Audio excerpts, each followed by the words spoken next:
Assalamualaikum warahmatullahi wabarakatuh. Saya di sini akan menjelaskan fungsi berita dalam kehidupan sehari-hari dan pendapat saya tentang fungsi berita sudah sesuai dengan kenyataan sekarang. Pertama-tama, fungsi berita informasi menjadi suatu hal yang sangat penting atau bahkan suatu hal yang wajib untuk dimiliki, apalagi di zaman yang semakin modern ini. Mendapatkan berita bisa diperoleh dengan mudah, bahkan berita bisa didengar dan dilihat ketika berangkat kerja.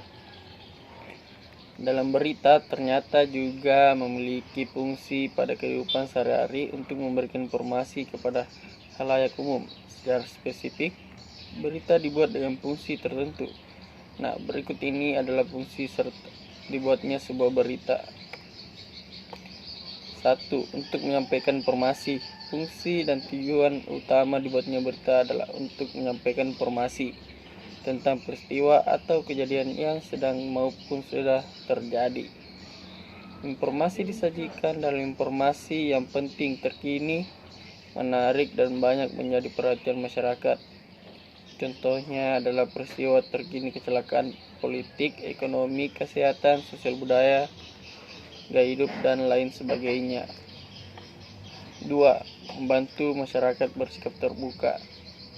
Sesuai pengertian berita yang sudah disebutkan sebelumnya, bahwa berita adalah informasi yang disampaikan dan memiliki nilai bagi masyarakat, maka tujuan dan fungsi berita selanjutnya adalah membantu masyarakat atau khalayak untuk bersikap lebih terbuka. Maksudnya dengan berbagai fakta dan informasi yang disampaikan yang berasal dari berbagai sumber yang kompeten,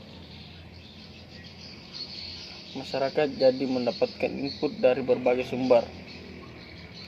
3. Lebih meningkatkan kesadaran pada publik.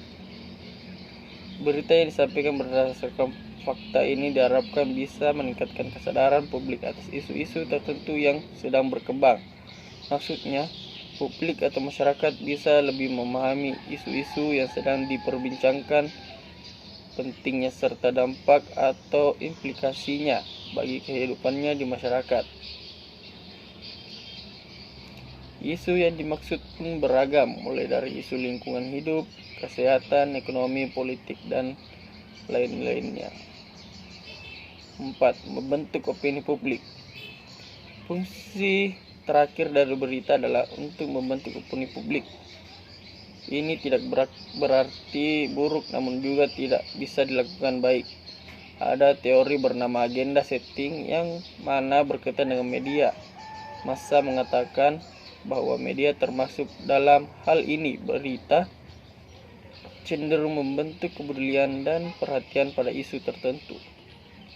Karena itu, berita disebut sebagai pembentuk opini karena apa yang disampaikan dalam berita bisa menentukan bagaimana masyarakat beropini atau berpendapat. Ya, pendapat saya tentang fungsi berita apa sesuai dengan sekarang, menurut saya sudah sesuai, karena apa yang disampaikan di media-media sekarang sesuai dengan apa yang terjadi dengan realita. Walaupun tidak sepenuhnya bisa dibenarkan semua, karena masih ada beberapa media di internet menyampaikan berita-berita yang tidak sesuai. Jadi, media-media sekarang harus memberikan berita-berita yang nyata dan sesuai dengan yang terjadi agar tingkat kepercayaan orang-orang pada media sampai dipercaya sepenuhnya. Ya, itulah tadi fungsi berita dan pendapat saya tentang fungsi berita apa sesuai dengan sekarang.